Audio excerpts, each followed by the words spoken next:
Hey everybody, welcome back to Screwball, a baseball podcast, your home for everything baseball. I'm your host Mike Lepre, here with my co-host Frank White. Hey, how's it going? Now that we've reached the end of the season and the official off season, we thought it would be appropriate to start talking about some of the award finalists and looking back at the season as a whole. So expect this episode and some of the weeks coming up to have some reflection on the season, to have some looking forward to the off season, where teams stand right now, and things of that nature. But this episode in particular, we're going to look at the finalists for the MVP award, the Cy Young award, Rookie of the Year, and Manager of the Year, as well as give our thoughts on the Gold Glove Award winners, because those were also announced.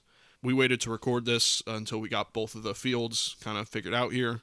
We'll obviously give our predictions with the 4 major awards, and the Gold Gloves are already all in, so there's nothing really to discuss there. It's just what our overall impressions are of the defensive field. So I figured it would be better to start maybe from Manager of the Year, then Rookie of the Year, Cy Young, and finish MVP last, because it's the most prestigious award, I would say, at least for most players. So why don't we start in the AL with the AL Manager of the Year. Now the 3 finalists are Kevin Cash of the Rays, Rick Renteria, formerly of the White Sox, and Charlie Montoya of the Blue Jays. So I'm just going to kick it over to Frank. He can start. Who do you think deserves to win the award? And maybe if it's a little different, who do you think will win the award? I think all 3 managers did a great job. I think Rick Renteria is a pretty good manager. Not great though. He does make some mistakes out there more than the better managers. I think Kevin Cash is definitely up there, but I think that what he did in the World Series is going to cost him, even though they say it doesn't. But that was not a great decision. So it's hard to not have that in the back of your head when you're voting. So I think Montoya wins for the Blue Jays because that's the first time they made the playoffs in, 8 years? Something like that, yeah. 7 years. Young team, and a guy who was not really, people didn't really have too much faith in, really. So he did a pretty good job. If it wasn't for what happened in the playoffs, I think Kevin Cash, is probably the pick. But what happened with the playoffs in the World Series, I think that's got to be stuck in people's minds. Yeah. So I think Montoya gets the edge there, and I think Rick Renteria, as good as the White Sox were, people kind of know that he's not the greatest of managers, and that he is not there anymore. So that's going to hurt him. Yeah, I think that Kevin Cash is my pick, not my personal pick. Like, I wouldn't vote for him. I would actually be more in your camp of Charlie Montoya. But I do think Kevin Cash is going to win it, just because I feel like the MLB and the voters just love the Rays. They like Kevin Cash. I just think that the way the vote's going to go, I think that Kevin Cash is going to win it. But I would personally vote for Charlie Montoya for your point. The Blue Jays making the playoffs, being competitive, making it for the first time in a little bit. Not having a hometown. Yeah. The kind of not a roller coaster of a season so much as almost starting from behind, not having your home field. And I think that he did a good job. I think Kevin Cash did a good job. I think Rick Renteria did a good job. Although I think Kevin Cash and Rick Renteria had a little bit more talented field to play with, so it might have made them look a little better. But yeah, I think Kevin Cash is going to win it. But my personal vote would probably go to Charlie Montoya. So let's move on then to the NL Manager of the Year. The 3 finalists are Jace Tingler for the Padres, David Ross of the Cubs, and Don Mattingly of the Marlins. So what do you think is looking? Who do you think the leader is in this Manager of the Year one? Well, I think Manley wins for the NL. Now, I was always skeptical of Manley's ability to be a manager, just because he's never really won as a player, which you can't really fault the guy for that. But as a coach, as a manager, bench coach, stuff like that, he's never really been great. He was kind of the start of the Dodgers. They had some real good teams, couldn't win with them. As a bench coach with Joe Torre and coached with the Yankees and stuff, could never really win. So I always thought he was like a kind of like a Rick Renteria, where I think he was a little bit better than Rick Renteria, but that same kind of like he's good, but you're kind of always looking for someone else. Yeah, So that's kind of how I always thought his career was with coaching. But he did a great job this year. yeah. I think he's the pick. David Ross, I just think the Cubs just didn't do enough. There was too much talent there for him to really have to make real tough decisions. Yeah. They really didn't do enough to prove, he made a big difference. And then for the Padres, I think that guy, no one knows who he is, so he's already starting behind. And what he did with Tatis hitting the ball, the grand slam, and then those comments, I think that people didn't like that. So Yeah. I think he started way behind with those two things. But I wouldn't be surprised. But I think Mattingly, because the Marlins really came out of nowhere, and he's everyone likes Don Mattingly, so he's kind of already starting ahead. Yeah. So I think Don Mattingly wins NL Manager of the Year. Yeah, I agree. Don Mattingly is probably who I would vote for, and who I think is going to win it. David Ross, I don't think is probably. I wouldn't say he's in the running because he's top 3, but like I don't know how you could vote for David Ross when they lose to the Marlins in the first round.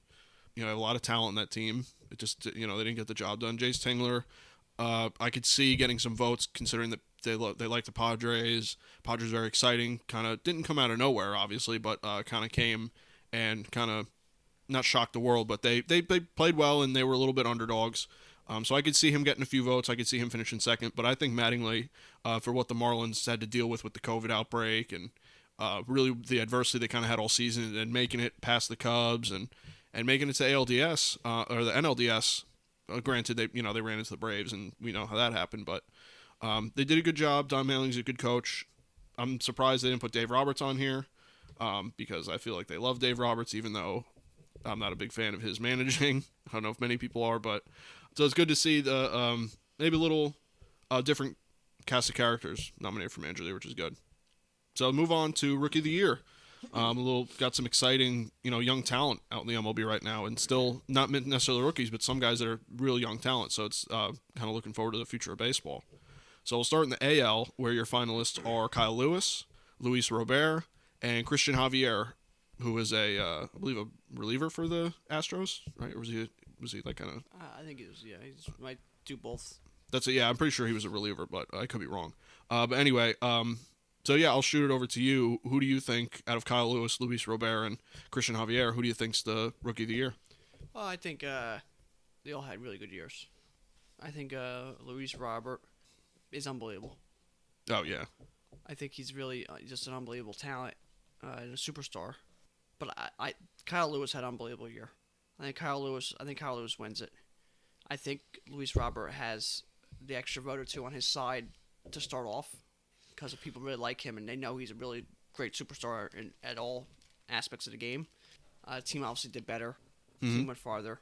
But Kyle Lewis had a great year with not much in that lineup. Mm-hmm. I think Kyle Lewis wins it. I think I'd vote for Luis Robert. Mm-hmm. I also like Luis Robert. But I think it's a toss-up between those two. Yeah. So I think, I think Kyle Lewis ends up winning, but I kind of like Luis Robert. So. Yeah, I agree. I think Luis Robert is going to be a star of the game. I don't think that him necessarily maybe not winning Rookie of the Year is going to be a reflection on his career. I think he's going to be great. I think he is great. But I think Kyle Lewis is probably who's going to win. I have a hard time deciding between the two. I think I'd probably have to vote for Kyle Lewis just because I think he had a little bit better year.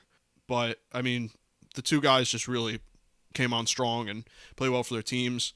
You could see the argument for Luis Robert is that they were in it. They were in the playoffs. He had an impact on his team. It's Kyle Lewis was kind of just on a team that wasn't really as competitive. That kind of plays in the argument too. But Luis Robert defensively is better.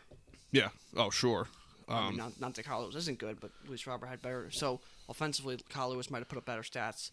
Defensively, Luis Robert put up better stats. So yeah. Kind of obviously offense carries more, but you can kind of see where they split there. Yeah, because it's worth mentioning. I mean, we'll get to it in a little bit, but Luis Robert winning a Gold Glove, that's big right there, especially in his rookie season. So I expect both of them to get a lot of votes. I think Kyle Lewis will win it, but if Luis Robert did win it, I wouldn't be surprised at all.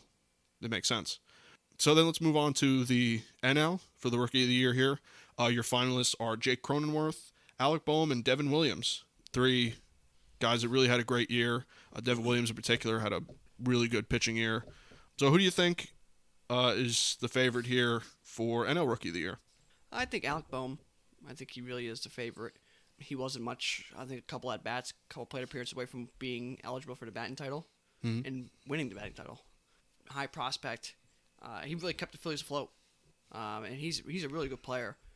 People know about him. That always helps, being known, being liked. He was supposed to be a top prospect. He is a top prospect, and he came up and played well. And I think he's gonna win. Pitchers. It's hard with pitchers especially relief pitchers. Mm. And in a year where you had 60 games, so the pitcher might only have 40 innings, 30 innings, whatever it is. Mm. It really makes it tough. You don't get that 200 innings. You go, oh man, look how he dominated all year. It's like 60 innings, or 30 innings, whatever. It's like, So I think Alec Bohm, Cronenworth had a good year, but take him off the Padres. You don't see much of a boost. Yeah, you don't see much of a like, oh man, they needed him. Yeah. Obviously, he had a big part, obviously, but it's like he's not the key factor there. And no one really knows him. Yeah. And Devin Williams, no one really knows. If he didn't win the relief award, no one would know him. So I think Alec Bohm wins it. Again, I think what he did with the Phillies to keep them afloat was really big. Yeah, I agree. I can't argue with anything there. I think Alec Bohm's going to win it. He would be my vote. He had a great year. Like he said, he was just off the pace for the batting title. Devin Williams, obviously, shout out to him. He had a great year. Jay Cronenworth had a good year too. He's going to be exciting. But I think that Alec Bohm, like you said, is a little bit not necessarily a household name, but he's a little bit more well known around the baseball sphere, and I think that he might get more votes. Maybe like that'll edge out some of these guys. But I think he'll get the majority of the votes. I think he deserves it. And like you said, he helped carry the Phillies, even though they obviously didn't go to the playoffs like they wanted. He was a big part of that in trying to get them there. So yeah, I think Alec Bohm's going to win it. Let's move on to the Cy Young Awards. I think both of them, one in particular is a foregone conclusion, I think, but the second one might be a little competitive. We'll see what happens with the voters, but let's start in the AL. I don't know if there's much real argument here, but who do you think's the favorite in the AL? It's by the way, before you go, Shane Bieber, Hyun-Jin Ryu, and Kenta Maeda. Well, first I like to think Ryu and Maeda both were on the Dodgers at one time together. I think I seen something where it's like that's just one of the few times it's happened where the previous year they're on the same team and the next year they're the finalists for Cy Young on two different teams. Mm-hmm. Two new teams. Yeah. Not like one's still on the team and one's gone. Mm-hmm. Both of them are on two different teams. They both had great years, but Shane Bieber's the pick. The only thing, the lasting impact in people's mind is him getting beat by the Yankees in the playoffs, getting roughed up. But that doesn't take away from what he did. He had a great year, a lot of strikeouts in a shortened season, and really catapulted the Indians into the playoffs. Without Shane Bieber, I mean, they're really, I don't think they're in the playoffs. Yeah. In that tough division, I don't think they might make it, might sneak in, but I don't think without him, I don't think they make it. But he was dominant, and he's exactly what you think of when you think of the Cy Young. You look at his stats, you see him pitch, you go, that's the Cy Young. Yeah, I'm pretty sure he won the Triple Crown of pitching, the innings and the strikeouts and ERA and that stuff. But I think he's pretty obvious. I mean, shout out to Maeda and Ryu having good years. I think that even Dallas Keuchel, guys like that, their years went a little understated because of how good Shane Bieber was. Lance Lynn, guys like that. But yeah, Bieber just totally dominated. Obviously, like you said, the lasting impression is getting beat in the playoffs, which doesn't help his case. But I don't think you really could have. I don't know what you could have done to really hurt his case at this point. It was just he had such a good season. Yeah. And I think his top competitor really is Ryu. Mm. And his lasting impact is even worse than Bieber's. Yeah. He would get roughed up for like 8 runs. So and then Maeda, I don't think really gets credited for how good he is. I think people still see him as like that utility relief starting pitcher. And the Twins falling flat on their face in the playoffs. Yeah. So everyone kind of went out with a bad taste in their mouth out of this bunch. But Shane Bieber obviously wasn't as bad and played a real good team and was dominant all year long. So you're like, oh, okay. Yeah, that's true. But yeah, I think he's going to be running away to pick. I don't even know if the other guys will even get one of the first place vote. I don't know what'll happen, but yeah, Bieber should be running away. Then the NL Cy Young candidates are Trevor Bauer, Jacob deGrom, Yu Darvish. All had really good years. Yu Darvish really turned it around here. I think he had a great year. DeGrom obviously continues his dominance. And Trevor Bauer, I mean, the shortened season I think really helped him, but he's obviously a good pitcher. So who do you think out of this bunch, who do you think's going to win? Well, I think Bauer wins it. Another one where I think his stats really show that he was about the best pitcher in the NL, if not all baseball. He's just a couple complete games, couple rain-shortened complete games, or a doubleheader complete games, 7-inning ones, so that kind of helps your stats. Like Cole. I think Cole had 2 of those. Yeah. So Bauer got a couple stats there. It helped. But, I mean, he was dominant. He really helped keep the Reds afloat. And his lasting impact was unbelievable. Yeah. In the playoffs, he pitched unbelievable. So that's great for him. He's a free agent coming into coming off of this year. But you just got to think, what is his, all his weird comments and actions and stuff like that. Where does that put him with the writers? Does that hurt him? Does that help him? Yeah, that's true.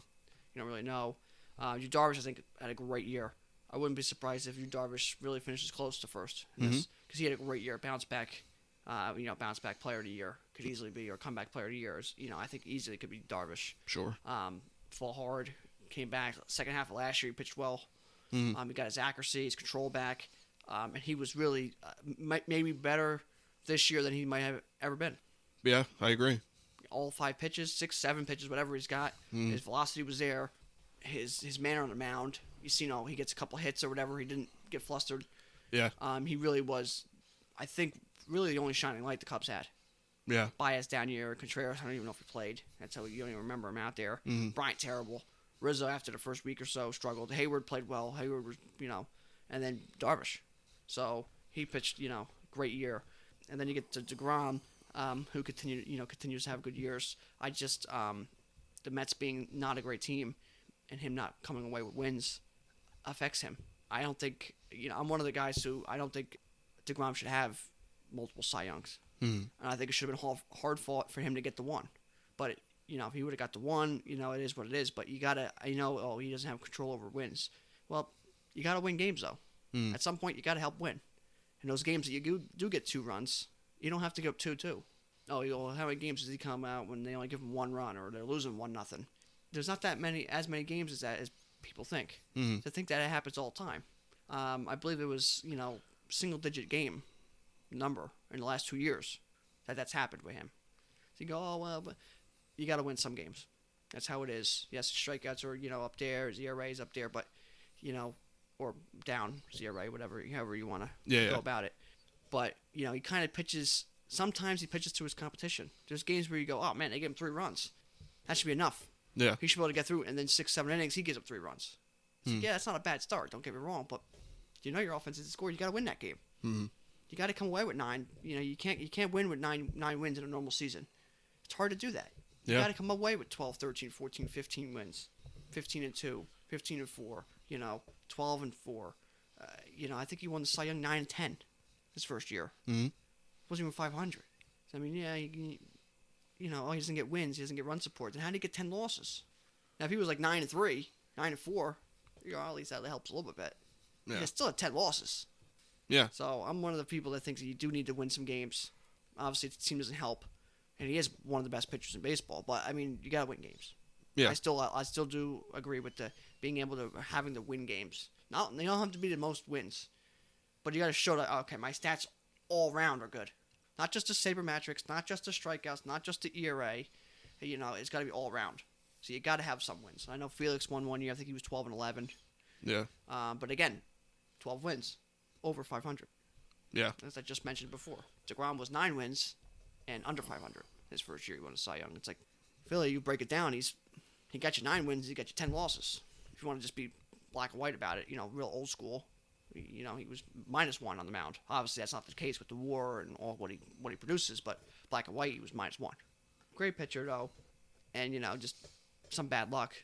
And for me, like in Chris Sale, very similar. Very similar. Chris Sale, guy who never got run support with the White Sox, even with the Red Sox. Yeah. He got like Porcello who got 12.1 runs a game when he was pitching for them, and Sale would get 12 runs the whole year. Yeah. So, sure. I get it. It's frustrating, but you do got to win games. I think DeGrom should finish 3rd easily this year, and I think he should be kind of happy he got 2 Cy Youngs right now. I really think he should easily have maybe just 1. And I think that would be hard for. I wouldn't have voted for him any of the years. If I had a vote, I wouldn't have voted for him. Just because, you got to win games. That's kind of how I am. I know some people are like, oh, well, he was the best pitcher. It's like, but his stats got to show it all the way around. And he didn't do that. That's like saying just the guy with the most home runs wins MVP. Yeah. You got to be all the way around. Your average got to be pretty good. Your RBI's got to be pretty good. Even defensively, you got to be pretty good. You can't just be like, oh, well, he batted 330 this year. We have 1 home run, 10 RBIs. What does that do? It's true. And, you take DeGrom off the Mets, where do they go? From not in the playoffs to not in the playoffs. Sure. So how valuable is he? You can use that point to, as well. Yeah, I am a little softer on the win stat. We talked about this many a times. I am more about the strikeouts, innings, the ratios, Sure. so ERA, which is important. I don't think you would say that that's not important, but Yeah. I'm just a little softer. Not that, say someone wins a Cy. Look at Cliff Lee that one year. You always talk about you had him in fantasy. He had yeah. like no wins. Yeah.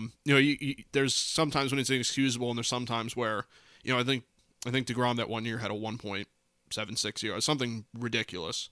And at that point, I'm like, all right, he was just good. That's just is what it is. So I'm a little softer on the wins personally, but we've talked about this many a time. So Yeah. I think we both know where we Yeah, fall on that. I think I'm not the complete old school with that. Mm. Like, got the most wins. I'm more in the middle ground Yeah, where it's like, well, I do like wins, but I do understand. I do like the other stats too. You need to have an all around thing. yeah, That's where I am. So I'm in more the middle ground, but I do like the wins. So that's kind of where I sit. I think if scale 1 to 10, 1 being complete old school and 10 being this complete saber matrix, I'm probably sitting at a 5, 5.5, 6 on that scale, and you're probably sitting probably 7, 7.5, 8. yeah. That's fair. Yeah, sure. 75% of it, I'm more in the middle. Mm-hmm. That's kind of where we're at, and that's kind of where, for the most part, we're pretty similar in a lot of these. Oh yeah. Old school versus new school stuff. We're kind of sitting in the middle. Where it's like, okay, some of it's all right, and a lot of it's overboard. Yeah, I would say among our age bracket of fans in MLB, we're probably more old school than most of them. I would, if I had to guess, Yeah, I would probably say. like for our demographic, we're probably like where's the cotton uniforms? Yeah. Big bag of uniforms, no numbers. That's where we are. Yeah. We're very old school. Yeah. In our demographic, but for the game of baseball, I think we're in a grayish middle ground. Yeah, sure. Just to quickly move on from the Cy Young here, I think Bauer's going to win it. I agree with you on that. I think Darvish would probably come in second. I think Darvish was awesome this year. It was great to see that he had a good year like that because he's always kind of been good. He just a little inconsistency throughout his career. Some bad luck. Yeah. And the Dodgers, when he was at the World Series, and people really got on him. Yeah. So sure. I'm just kind of glad to see him kind of rebound and kind of get himself, back being himself. Yeah. So. And DeGrom just didn't do enough, in my opinion, really in most, if not all, the stats. So I think he had a good year. Probably. Yeah, one of the better pitchers in baseball. Yeah. So I mean, you can't take that away from him. But I just think that he probably comes in third, and he gets some votes. Or he may get some votes because people love him. So yeah, I think Bauer's gonna win. He had a great year. I don't know in a 162 game season where these guys would have all ended up, but it is what it is. So I think Bauer's gonna win it. Let's move on to the big boys here. The kind of the bigger or biggest awards you could argue, at least for position players for sure. So the AL MVP candidates are DJ LeMahieu, Jose Abreu, and Jose Ramirez. So I think I know where you are on this because there's one gentleman on the list we both like. But who do you think is going to win it, or who would you vote for? Now, see, this is a mess because I think all three of these players on this list don't get credited for what they do. So when I seen these three names on there, I'm like, well, someone's going to kind of break that curse or break that string. Abreu, he leads the league in RBIs every year, and no one cares. Now that the White Sox are better, maybe people care, but no one cares. No one cares that Abreu leads the league in RBIs. He's one of the best offensive first basemen. His defense does struggle at times, but he's one of the best players offensively. Jose Ramirez does everything. Switch hitter, steals bases, home runs. He's like the opposite of Lindor in a personality standpoint. I always thought because Lindor's smiling and goofing around, and Jose Ramirez he goofs around, but he's always got like a straight face. Yeah, he's a little more serious. He's always got that straight. Even though he's goofing around, he's just got a straight face. Yeah. Like he doesn't even care that you're talking to him or whatever. Yeah. Lindor be goofing around. He's a straight face, like ready to go. So he's kind of he's kind of the opposite of Lindor there. But I like Jose Ramirez. I just think he's too hot, too cold to really show that he's an MVP. You know what I mean? So he's a great player. I think you get to LeMahieu. I think his value was shown when he wasn't there for a couple games, because they were like 1-10 or 1-8. It wasn't that many games. I think it was like 1-8, maybe, or 1-6, Something like 1-7. Yeah. His games that he was there, because he missed about a week and a half to 2 weeks. He missed. Obviously, you get off days and whatnot, so it wasn't a bunch of games. But a dominant player. Another one who doesn't really get the credit his whole career. Now that he's in New York in the spotlight and makes the playoffs more than he did with Colorado, he gets more credit. But he's a dominant player. Defensively, he's better than the other two. Jose Ramirez is not bad defensively, above average, but LeMahieu's a Gold Glove defensive player and multiple positions.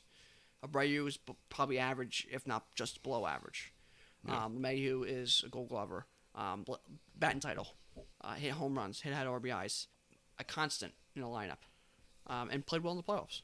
I think LeMahieu, just by making that list, the finalists, surprised me. Not because of his year, but surprised me that people are crediting him, giving him the credit.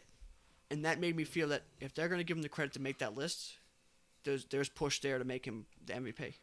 Sure. That's what's making it, otherwise it's Abreu. Yeah. Otherwise I think it's flat out Abreu. But I think the fact that they made that push to put LeMahieu there, because you could have put Voit there if you're just for the Yankees. Yeah. You could have put Voit there. There's a few other guys in the AL. You could have put Trout there again. Great year. You could have put Rendon there. I think he ended up having a pretty good year. He had some struggles there, but he ended up having, I think, a very good year. There's a bunch of players in the AL you could have been like, oh man, they could have put that, but they put LeMahieu there. Over Voit too. Yeah. Which was. So I think the fact that they pushed to put him as a finalist gives me that feeling like they'll push him that far, they'll push him to the MVP. So that's what I think. But I think Abreu, I really think it's a toss-up. I think LeMahieu, I also want LeMahieu, so it gives me that little extra edge. Jose Abreu got a great shot. I think, Jose Ramirez had a great year. I just don't know. I think people just know about his kind of ups and downs throughout his seasons. It's not as consistent as an MVP. He's really, really hot and gets really cold. I think it's a little too much up and down. And I think that kind of hurts an MVP's, chance, or an MVP finalist's chance, being not such hot and so cold. Yeah. You kind of like that more consistent, like, he's hot, he's really good, and when he's cold, he's still like, a 230, 240 hitter for the week, instead of being like, oh, he's terrible, 0 for 50. Jose Ramirez, the 1 year, was not good to start the year. Yeah. For a month. Yep. And then he's unbelievable for a month. It's like, you want that more middle ground. So I think that hurts Jose Ramirez. But I think that LeMahieu, and I'm voting LeMahieu, but I have no problem with any of them, really. Yeah, that's where I'm at, too. I think that you take Jose Ramirez off the Indians, that's big. Jose Abreu has a little bit more of a cast around him, but I think you take Jose Abreu and his RBIs off that team, big. And LeMahieu you take off the Yankees. I mean, that's a completely different team. So all these guys are important to their team, so there's really an argument there for all of them. And they all made the playoffs, so there's that. Yankees went the furthest. Mm-hmm. Yeah, so, you got one AL leader in average, you got an AL leader in RBIs. Jose Ramirez, an all-around player. My personal pick, the person I do think is going to win it, is Jose Abreu. I think he had the RBIs. He was there right there in home runs, had a good average. Like you said, a little below average defensively. I don't know if that really will affect the vote much, because I don't know if any of these guys are really like defensive wizards. LeMahieu, like you said, Gold Glover. But I don't know if they're like known for their defense. If I could make an argument, I have a hard time voting against LeMahieu. I really thought, I was with you, I thought Voit was going to be here, the home run ball, and he was kind of in the lineup all year, and it seemed like he almost maybe like put him as like an underdog, because Voit probably wasn't even considered for MVP when the season started, I would think. So I really thought Voit was going to be here, but we have LeMahieu. I'm glad to see that they are considering how valuable he is as a player, how valuable he was to the Yankees and has been. Yeah, and that's why I think, like I said, if they pushed him that hard to get him as a finalist, there's got to be some sort of movement or push with the writers and the voters to make him the MVP. Yeah. If he didn't make this list, I'd be like, yeah, he is really kind of like an MVP candidate. But if he didn't make this list, you would have just kind of go about your business, because you're like, yeah, that makes sense. They don't really give credit to him that much. All three of these guys. But I seen him on that list. I said, well, if they went that far, maybe they'll go the rest of the way and give him that MVP. And I think he's, I don't know how he is personally, but I kind of know how he is personally. He doesn't say anything. But most players are sitting here going, oh man, if I win this MVP award and I go into free agency, Yeah. So, but I don't think he could sign a 1 year, $1 million deal tomorrow, and he wouldn't care. Yeah, he'd be He's happy. just happy that he's playing baseball. Yeah, I think that Abreu is going to take it. I would probably vote for Abreu, but it's going to be close. And like you said, I think it might be a toss-up. We'll see how the voters are going to vote. And no discredit to Jose Ramirez, had a great year. I think, like you said, the inconsistency, I think is a problem with voters. But a great player, Jose Ramirez. I think he deserves to be on here. And another thing I always thought, it's kind of like the playoff idea. All the playoffs don't really hurt your. Maybe played good in the playoffs. The other guys I think the three of them played pretty well in the playoffs. Yeah. I always thought the consistency throughout years helps you when you're an MVP finalist. Yeah. Because that was a big difference in why Judge didn't win it over Altuve that year. It's because Altuve had 3-4 years of being really good. Yeah. And Judge had 1. I think that's like that last percentage. If it's like a toss-up, that goes to your head like, wow, man, he's been good for a couple of years now. Yeah, he almost deserves it at this point. He's been Yeah, so it's good just like, so well, long. he's an MVP. It's almost feel like it's part of the MVP. You're not just like, oh, he's a one-year wonder. It's like, wow, this guy's been pretty good for a while. It gets in that back of your head, like your last image of a player. Before the rewards, it's like, what was his last image? Well, he didn't play great. That's in the back of your head. I think that consistency throughout years, Abreu leading the league in RBIs every year, but no one really credits him that. And the White Sox not being great, his years being good, but never really considered dominant. While LeMahieu had 2 really, really good years here. Sure. And really getting more credit as we go. So I think that could help him. That might edge him at 1 extra vote at the end. Yeah, I agree. We'll see what happens. I mean, I think this is going to be one of the more competitive or more up in the air choices, maybe. I'm not sure yet. So we'll see what happens with that. In the NL, I think there's a snub here, personally. I think you might feel the same way.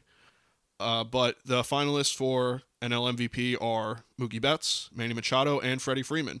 All had really great years. All propelled their team into the playoffs and kind of deep into the playoffs, especially in the Dodgers and Braves case.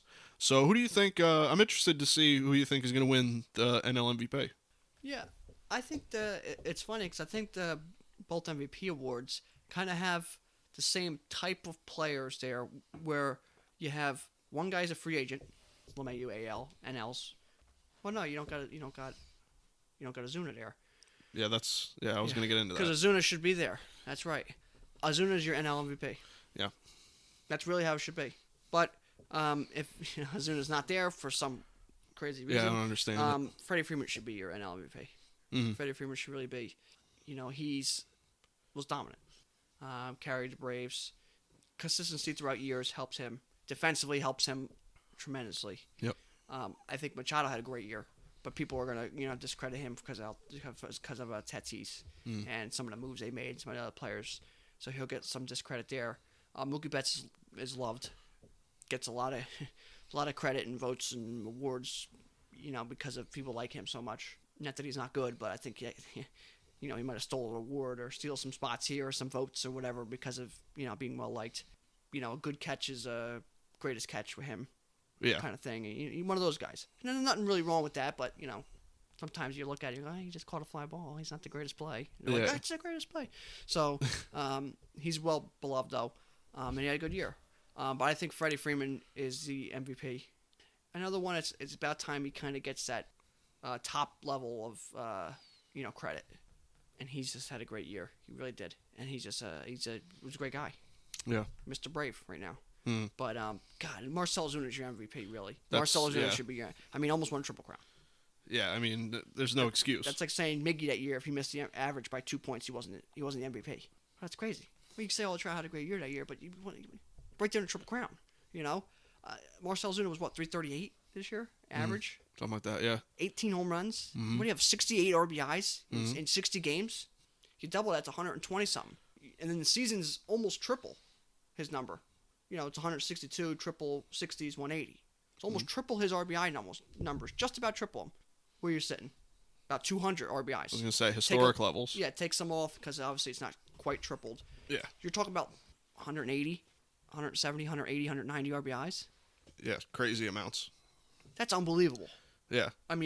Defensively, he showed back that he's better defensively than he showed in the last year or two. He looked healthy. His arm looked healthy. Was like an average defender for a couple of years there. He was kind of below, but he was the key. He was really a wild card with that team when they signed him. Like this guy could be good, but you don't really know. The reason he played that good propelled them even farther.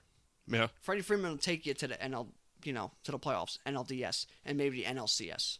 Freddie Freeman's that good, but Marcell Ozuna gave him that deep, real deep, one game away from really winning the World Series because he was that dominant. I agree. So I think Marcell Ozuna should be on this list. I think the only reason is because Freeman had such a great. And it's like, oh, you can't put two guys on there. It takes away from each other. Ozuna. I don't know. Unbelievable. He had an unbelievable year. Yeah. I when the finalists came out, these three guys, you can't take anything away from them. But to not see Marcell Ozuna's name shocked me, frankly. I thought I actually was preparing to get ready to call him the winner. Yeah. I'm not even kidding. That being said, The field for the NL MVP is what it is. We've got Mookie Betts, Machado, and Freeman. I guess maybe the thought being you don't want to put two Braves on there, or you would have rather have Freeman up there than Ozuna. I'm not sure what the thought process is, but I think Betts is going to win it. I think Mookie's going to win it. My personal vote would probably go to Freddie Freeman, but I know that Mookie had a great year. They won the World Series. I think there's a little bump there with the vote. I think he was big in the World Series. So that gets a little bump. His defense is great. I mean, actually, all these guys have great defense. I mean, that's just is what it is. Oh yeah, dominant defense. Yeah, they're like top tier. They all have a great bat consistently too. Like these three guys are consistent every year. You know what you're getting out of them. Yeah, these could be the finalists the next 2 years. Exactly. And no one has said a word. Yeah. So I mean, with that being said, I think Mookie Betts is one of the best players in baseball. I think he gets it. I think he gets a bump from the voters. But you know, I mean, Manny Machado, great year, helped carry that awesome Padres lineup this year. Freddie Freeman is just he's always awesome, and I think I probably would vote for Freddie Freeman personally. I think that he's as far as valuable, I think that he is probably the most valuable player on the Braves, and I think that it extends to the league personally. He's like, I would compare him team wise like LeMahieu, where you're like, well, look, these guys are good. Acuna is like, you know, you kind of can compare him importance wise to the team like Judge. Like this guy's dominant as they come. Yeah. But you know, you gotta be out there, and you know they get through hot and cold streaks. Freddie Freeman's always there. He's like, he's the guy that you always can depend on. He's always gonna get a hit. He's always gonna be there in the big moments. Yeah. Kind of like LeMahieu. That's why I was gonna compare kind of Freeman and them. But I think Freeman should be the MVP, and I think Ozuna just got. I don't know what it is. You know, I think if you didn't put Freeman there, you go, well, how's Freeman not on there? If you don't put Ozuna on, you really say, how is he not on there? Mm-hmm. I think Machado's a little bit of a surprise, but not a surprise. It's like, well, I can kind of see that. It's like LeMahieu. Mm-hmm. You kind of put him on there, like, well, he really should be there, but you're like, I'm kind of surprised they did that. Yeah, you're surprised at the writers sometimes for actually making probably what is the good call, you know, so, except for in the case of Ozuna. I mean, I think that's bad. And we'll see here, too, I think, when Mookie Betts does the fact that Bellinger won MVP last year as a Dodger, does that affect them to go, we can't vote for a Dodger back-to-back MVP? That might run through some people's mind. I think Kershaw won one a couple years ago. It's like, do we keep voting for these Dodgers? Does that affect anybody? Maybe not. But I'm sure somebody, a few of the voters are out there going, Even if it's a passing thought that helps change your vote, you know, it's out there. Yeah. You know, maybe it changes one vote. Or maybe I'm going to give him a second-place vote. Maybe you go, let's give him a third-place vote now. Mm-hmm. Whatever it is, it could change the whole thing. Sure, you never know. So those are our, at least, predictions and our opinions on the finalists for all the major awards. So what we've still got are the Gold Gloves. These are, like I said at the top of the show, these are foregone conclusions. So I'm just going to run through them. I'm going to go through every position in the AL, and we'll just kind of give our thoughts, who sticks out to us, who is obvious, you know, stuff like that. So I'm going to start in the AL, you know, go first base into the outfield, and then finish with the catcher and the pitcher. So the first base Gold Glove in the AL is Evan White. A little surprised. This whole list is surprising, but second base, Cesar Hernandez. Shortstop, J.P. Crawford. Third base, Isaiah Kiner-Falefa. Left field, Alex Gordon. Center field, Luis Robert. Right field, Joey Gallo. Catcher, Roberto Perez. And pitcher, Griffin Canning. So out of those positions, I mean, I think the outfield is a little more solid as guys that you pretty kind of like, okay, that makes sense. But the infield is, and the pitcher too. I never really look at pitcher defensive stats personally. I could see you doing that. I could see you going through and poking through that stat. But the infield to me is a little strange. A little strange picks here. Yeah, I think Roberto Perez behind the plate is, doesn't really surprise you. Yeah, it's pretty solid. He's pretty defensive, Cesar Hernandez, second base, I wasn't real surprised either because he is a really good player. I mean, really good offensively too. Which I always thought, another thing in the back of someone's head, having a good offensive year helps your Gold Glove. I don't know why I always felt that. You can't be up there batting like one. You're like, well, he's defensively. If it's like a toss-up, I think someone might think, like, well, he hit a little bit better. Maybe they'll use that. I always kind of thought that. I think that's probably true. I would think. Yeah. So if he has like the same defensive stats, but you batted 300 and he batted 180, it's like, well, good to this guy. So, but he's a great player. Evan White was surprising because you had Matt Olson over there, who I think is the best defensive first baseman. I really think maybe in all baseball, maybe like top two.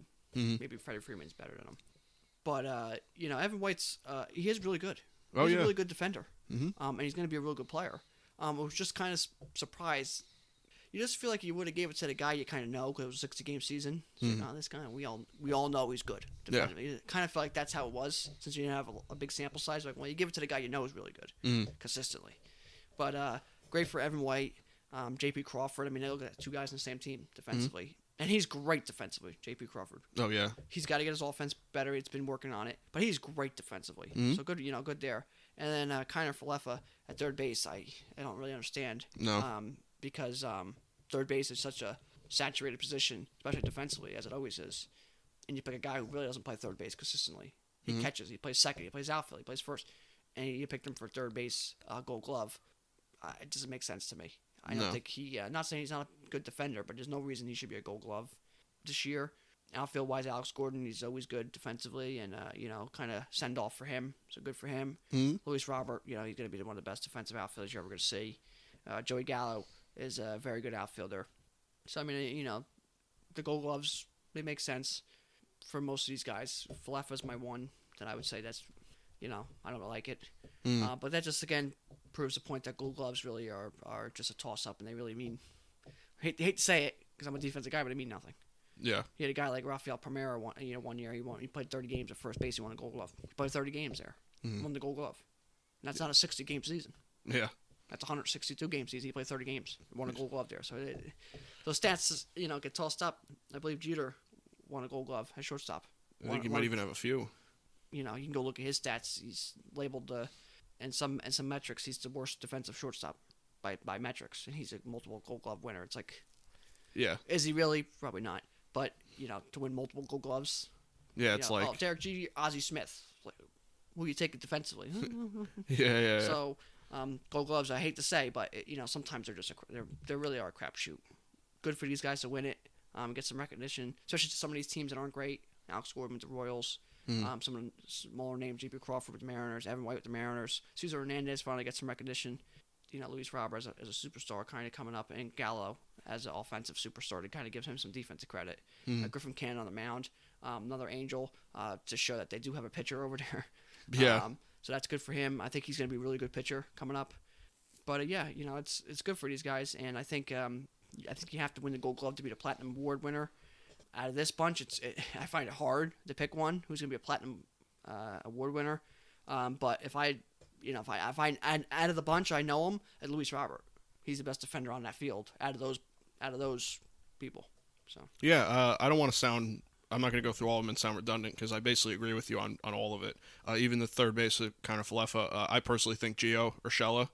Maybe that's my Yankee bias, but he was unreal. Matt Chapman. Yeah, and I don't know what the consideration with Matt Chapman was because he is the best defender in baseball just about.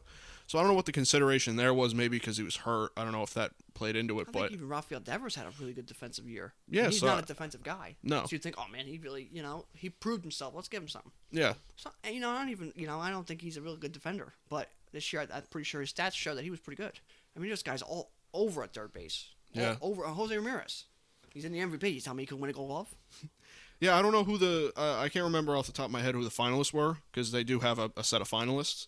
But like I said, I know Gio was one of them. He's been unbelievable at third. Obviously, his batting stats helped this year. He had a good year. So I think that's the one blemish on this list. All other ones make sense. Just to see the names, if maybe a more casual fan, you glance at it, you're like, who is that? Yeah, I do agree too with Alex Gordon. It might be a nice send off for him. I think that might be. I mean, granted, he's a great fielder. That's not. They're not just giving it to him just because. Yeah, no. But that might be a little bit of. There might have been a little incentive there to give him something like that. Well, that and he plays left field. Yeah, he is a left fielder. Some of these outfielders are like, well, he kind of plays left and right and center, like Gallo. Now plays right, left, center, first, third. Who the hell else is playing? But Alex Gordon, you pencil him right in left field. Yeah, he ain't playing nowhere else. Yeah, and I don't mean to undermine the Gold Glove here, but I do agree that I think I wouldn't say it's worthless, but it's I don't know if it means as much as people think it does. You can't hang your hat on it. Yeah. People are like, well, hell, I want a Gold Glove. Yeah, there's a guy. 2 or 3 of them. Yeah. Some of these guys, they know they earned it, but then you kind of look at some of the guys and their stats. You're like, is he good defensively? Did he have a good year? Yeah, but. Yeah, it's kind of a crapshoot with some of these guys. There's a guy we're going to talk about here in a sec that deserves it every year in the NL. So why don't we move on then to the NL? I think the field here makes a little more sense. I think there's a lot more stars here. I think that there's a lot of guys that went, yeah, that makes sense. So I'll start same order. First base, the NL winner is Anthony Rizzo. Second base is Colton Wong. Shortstop is Javier Baez. Third base is Nolan Arenado. Left field is Tyler O'Neill. Center field is Trent Grisham. Right field is Mookie Betts. Catcher is Tucker Barnhart. And pitcher is Max Fried. So again, with the pitcher, I can't really speak too much on that. I would assume he's a good fielder. Just for some reason, the Braves, I guess, always have good fielding pitchers. But the field here makes sense, and as I alluded to just a second ago, Nolan Arenado, I mean, that's a lock. I mean, he's awesome at third. He's every year, both sides of the ball. He's one of the greats in the game right now. Mookie Betts, obviously, guys that stick out: Javier Baez, Colton Wong. It's nice to see Tyler O'Neill get credit. I think he goes a little under the radar. Tucker Barnhart, I could see too, goes a little under the radar. But who do you what sticks out to you here? Who do you think makes sense? Who doesn't make sense? Well, Rizzo, they always give a good glove to. He's one of the better defenders at first base. He's very good over there. I think as a player in general, I always thought he was just a touch overrated. Just a touch. His average is never really super, super high. He never hits a bunch of home runs. Yeah. But a very good defender. I mean, the play on the tarp was one of the better plays I've seen. Mm-hmm. It was years ago now, but very good defender. And Colton Wong at second base, he might be the best defender. I think he's the best defensive second baseman in all baseball. Yeah. I really think he's, and you can argue he's one of the best defensive middle infielders. You really can. He's great. Mm-hmm. Free agent this year, he's great defensively. His offense does come around. It's not terrible. Mm-hmm. 250, 260, he hits some home runs, speed. But yeah, I like that pick. Baez, everyone loves his defense there. Some of the sabermetrics show that he's not the number one defensive shortstop that people think he is. Mm-hmm. Believe it or not, last year I believe Paul DeJong was higher than him in a lot of defensive sabermetrics, which no one ever gives him credit for his defense. But Baez is a good defender, and for a terrible offensive year, it's good to kind of give him his, I guess his credit for defense. Make him feel like his year wasn't like, man, I was terrible all right around. You want a Gold Glove, keeps your head up a little bit. Mm-hmm. Third base, probably the best defensive third baseman we've seen since, I don't know, Scott Rowland. Sure. I mean, he's unbelievable. Left field, Tyler O'Neill. I like the Cardinals. I really do like that team. And I think they have some really good talent, young talent. So seeing Tyler O'Neill make it, I was kind of happy there. Center field, Trent Grisham. Made that stupid play with the Brewers. He kicked the ball in midair, so everyone kind of hated him for it. But he really is a good player. And defensively, had a really good year all the way around. I think he surprised some people. And then you got Mookie Betts in right field, who, again, really good defender and people love. Mm-hmm. So he gets that extra vote or two because people really like him. If I had to pick Tucker Barnhart, catcher, I forgot to mention there. Guy doesn't get his credit. Offensively, he does struggle at times. But he does come up with some hits and he gets hot at times. But defensively, he's really good. He frames pitches well. And then Max Fried on the mound, I mean, pitcher and Gold Gloves are hard to kind of go by. But you kind of tell when he gets himself in good position after his pitches. He jumps off the mound well. He kind of hard to fluster him with a ball back to him. So it makes sense there. Yeah. So this made more sense, or to the eye made more sense. If I had to pick a platinum Gold Glove winner, you could say, I mean Arenado, who I'd pick. Oh yeah. Who I think's gonna get the pick? I think they're gonna give it to Mookie. Yeah. They'll give it to Mookie or Anthony Rizzo because they really like Rizzo. But I think if you really break it down, I don't know Arenado. He's got to be. But there's four guys here. If they gave it to Nolan Arenado, I'm like, yeah. If you give it to Colton Wong, I'm like, yeah, you really should. But it was like a dark horse kind of vote. Give it to Rizzo, I'm like, yeah, they like him. He's really good. And they give it to Betts, I'm like, yeah, they like him. He's really good. Arenado, I'm like, yeah, that's he's the best. Yeah. And like I said with Wong, it's like he'd be a dark horse, but like I wouldn't surprise me. Yeah. The NL kind of looked and sounded a little bit better when you looked at the names and heard the names. You're like, oh, okay. Yeah. AL, you're like, okay, so we have 1-2 guys that I know. Yeah. If you're just like the average, run-of-the-mill guy, or didn't keep up this year because of circumstances. But yeah, it's I'm glad some of these guys got recognition. Tucker Barnhart, Tyler O'Neill, Colton Wong, Trent Grisham, and then you're happy to see some of the guys who are dominant defensively get some more awards and to put on their shelves and have 30 of them. Yeah, I mean, I don't disagree really with any of these. I do think Nolan Arenado should win the Platinum Glove. you would think Matt Chapman would also be running in the AL, but unfortunately not. So, yeah, I think Nolan Arenado is probably your best pick. I think he's got 8 Gold Gloves now. So I mean, speaks for himself.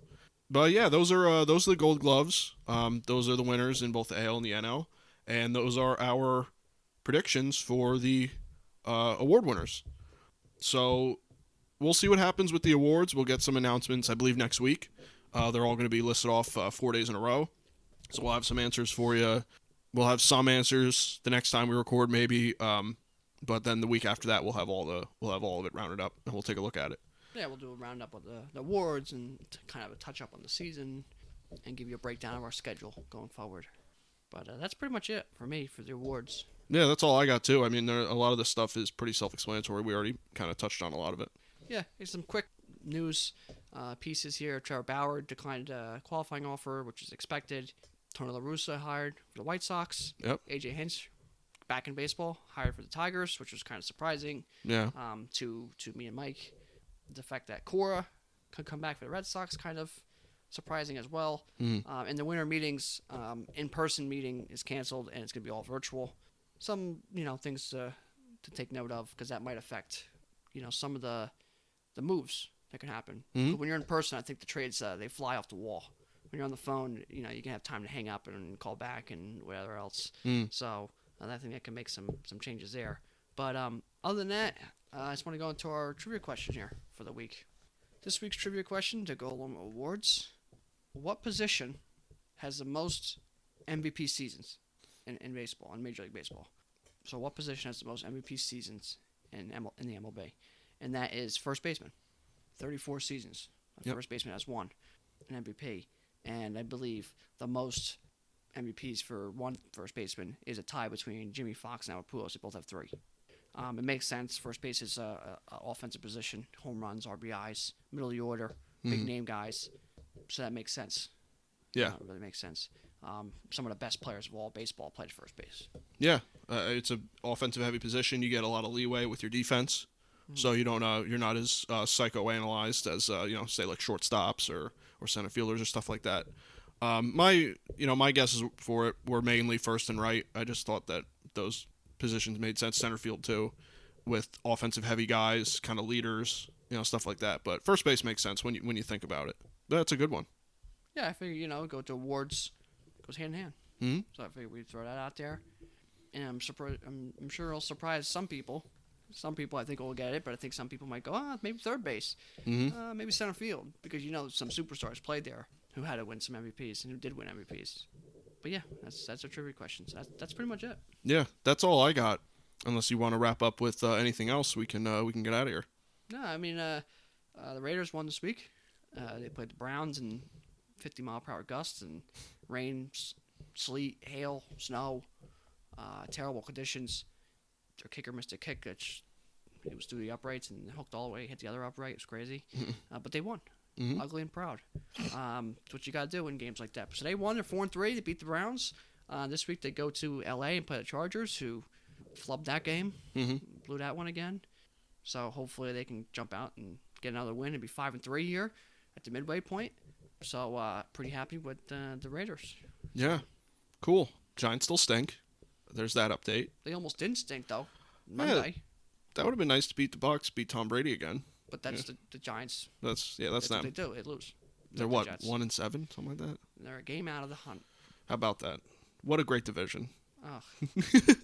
Yeah. Pop Warner team's coming in. I heard. Yeah. Gotta face them. They're gonna have they might win a division. Yeah. I heard they're projected to win. I'm surprised I haven't heard the arguments yet where Alabama would be winning that division, or you know what I mean. It's like they always like to say that the college teams will come in and compete with some of the lesser NFL teams. I'm surprised I haven't seen that yet. Yeah.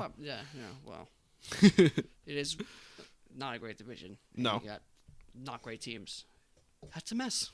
It sure is. I don't even know what you can compare it to in baseball terms. Maybe the year the Cardinals won, ended up winning the World Series. They were, 2 games over 500? I'm gonna say it's not even close to that. And that's not even close to that, no. No. So, but that's maybe the closest thing we've seen in the more recent years. Yeah. I don't know. That's like that Rays team with what's his name, the pitching coach. Rothschild? That's like the Rays with Rothschild going to the playoffs. Winning the division. Yeah. So we're the best. Yeah. 42 wins. We're the best. Yeah, but yeah, they're terrible. So I mean, I'm not surprised. All right, yeah, that's all I got. So you want to wrap this up? Yeah, that's it. Thank you guys. You can catch this podcast on Google Podcasts as well as Apple Podcasts and Spotify. You can listen to this podcast on our regularly updated YouTube channel as well as our website, screwball.podbean.com. You can follow me on Twitter at RealMikeLepre. You can follow me on Instagram at Mike Lepre. And you can follow me on Twitter and Instagram at FW10. You can follow our official Screwball Twitter at ScrewballPod. You can follow our official Screwball Facebook at ScrewballPod. No E in Screw. And that's it from us, guys. We'll see you next week. Yep, take care.